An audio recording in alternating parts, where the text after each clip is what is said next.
सारी प्रैक्टिस छोड़कर अमेरिका भागे। और यहां से जब भागते हैं तो दुनिया उनको ऐसी दिखाई जाती है कि सब कुछ स्वर्ग है, सब कुछ अच्छा अच्छा अमेरिका में ही है, उससे ज्यादा बढ़िया स्वर्ग तो पूरी दुनिया में नहीं है। वहां जाकर जब नरक देखना पड़ता है उनको, तो बेचारे मुश्किल में ये फंसते हैं कि अब इस नरक की कहानी कहें तो किसको कहें, क्योंकि यहां से जब भागे थे तो स्वर्ग समझकर भागे थे और वहां मिला है नरक, तो उस नरक की कहानी वो कहें तो किसको कहें, अपने मुंह से तो किसी को नहीं कहें, तो कुछ भी झूठ मूठ बोलते हैं। अमेरिका से हिंदुस्तान में आएंगे तो हमेशा हावी रहेंगे, कहीं आप उनकी कोई दुखती हुई नस ना पकड़ लें तो आपसे 50 तरह की ऐसी बातें कहेंगे जिनको आप कभी ठीक से समझ पाए या ना भी समझ पाए। कुछ ऐसी फालतू की बातें सुनाएंगे जिनसे आपको कुछ लेना देना नहीं, और असलियत की कुछ बातें आपने पूछना शुरू किया तो चुप हो जाएंगे। मैं तो ऐसे बहुत लोगों को जानता हूं जिनके साथ मेरा रोज इस तरह का साबका पड़ता है।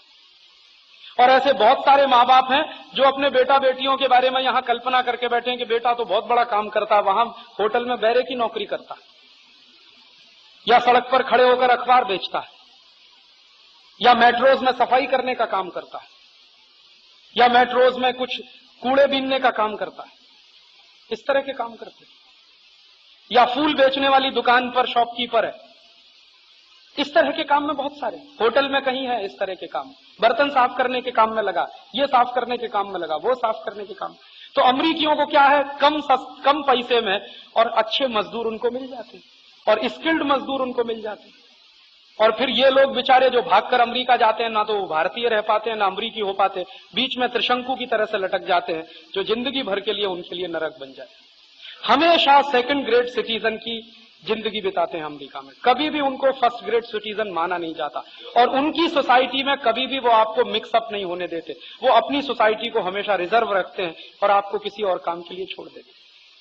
तो ये एक तरह की साजिश है अमेरिका के द्वारा फेंकी हुई हमारे देश में कि हमारी टेक्नोलॉजी कभी विकसित ना होने पाए और हमारे यहाँ टेक्निकल एक्सपर्टाइज कभी इतने बड़े पैमाने पर ना हो जाए कि अमेरिका को तकलीफ होने लगे, इसलिए यहाँ के लोगों को वहां बुला लिया जाता है। ये एक तरह का दुश्मन को बर्बाद करने का तरीका है।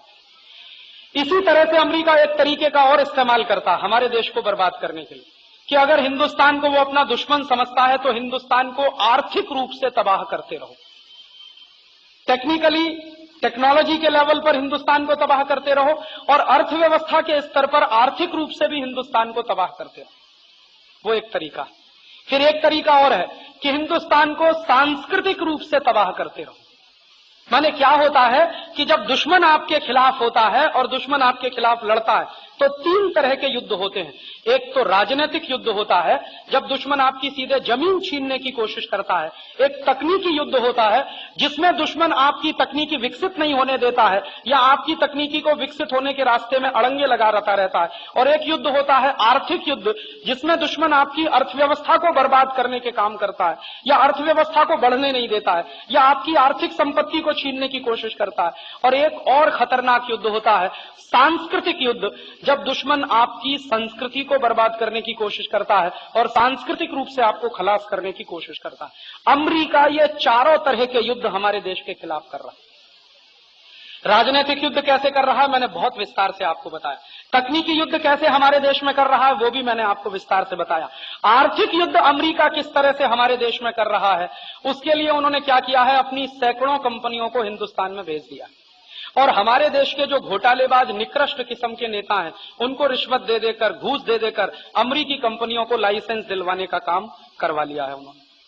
हमारे देश में भी तो एक तकलीफ हुई है 50 साल में कि इस तरह के घटिया 2ym दर्जे के नेता पैदा हुए हैं 50 साल में, जो रिश्वत लेकर, घूस लेकर राष्ट्र को भी बेच सकते।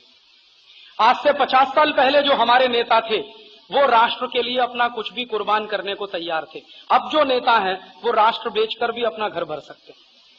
तो ऐसे 2ym दर्जे के नेता जब पैदा हो जाएं किसी देश में और दुश्मन हमारे खिलाफ कुछ ना कुछ साजिश कर रहा हो तो दुश्मन के लिए तो मौका मिलता। तो हमारे देश के घोटालेबाज नेताओं को 10 करोड़ दिया, 20 करोड़ दिया, 50 करोड़ दिया, 100 करोड़ दिया और एक एक अमेरिकी कंपनी को लाइसेंस यहां मिलता गया, उनके प्रोजेक्ट सैंक्शन होते गए। तो अमेरिका की सैकड़ों कंपनियां इसी तरह से आई हैं हमारे देश में। और अमेरिका की सरकार क्या करती है कि इस तरह के आर्थिक युद्ध में हिंदुस्तान को फंसाने के लिए समय समय पर कई तरह के समझौते कराती रहती है। जैसे गेट करार का एक समझौता करा दिया, पेटेंट करार का एक समझौता करा दिया, अब सीटीबीटी का एक समझौता कराने की तैयारी कर रहे हैं। माने हिंदुस्तान को सब तरह से फंसा लेने की कोशिश। और कैसे हम फंस रहे हैं?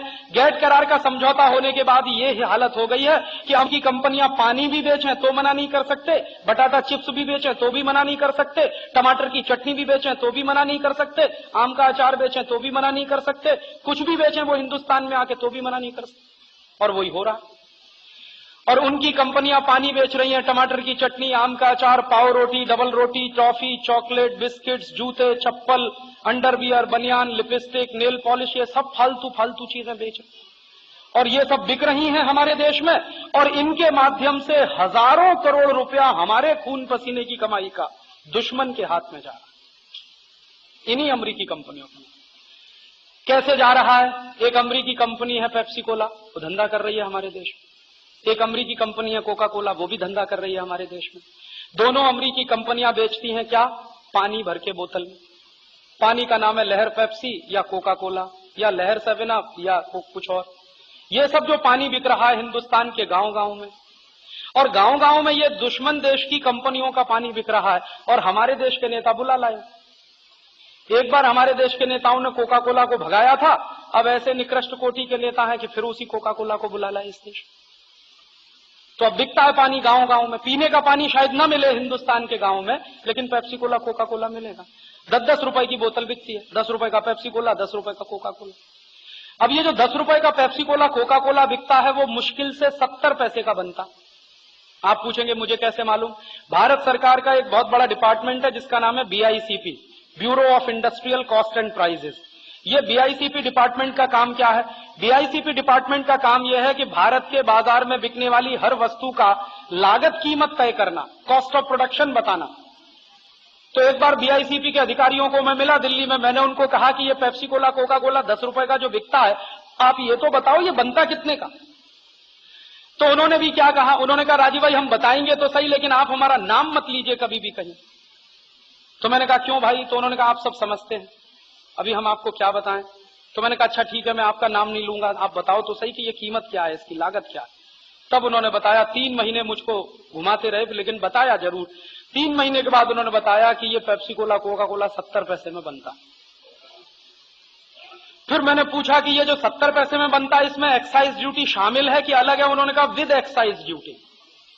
उन्होंने कहा पानी तो 23-35 पैसे का, ये एक्स फैक्ट्री वैल्यू है। तो मैंने कहा यार हद हो गई, 70 पैसे का पानी और बिकता 10 रुपए। मुनाफा गया 9 रुपए 30 पैसे। अब वो ग्रॉस प्रॉफिट है 9 रुपए 30 पैसे। उसमें से क्या करते हैं? दुकानदार को थोड़ा देते हैं, रुपया 1.5 रुपया बेचने वाले दुकानदार को। सरकार उसमें से थोड़ा टैक्स ले लेती है, आप जानते हैं कॉर्पोरेट टैक्स लगता है। तो कॉर्पोरेट टैक्स के माध्यम से सरकार ने लिया, दुकानदार को दिया, लागत कीमत निकाल दो, एक्स फैक्ट्री निकाल दो कीमत उसमें से। तो एक पेप्सी कोला की बोतल पर बड़े आराम से अमेरिका को 7 रुपए बचता।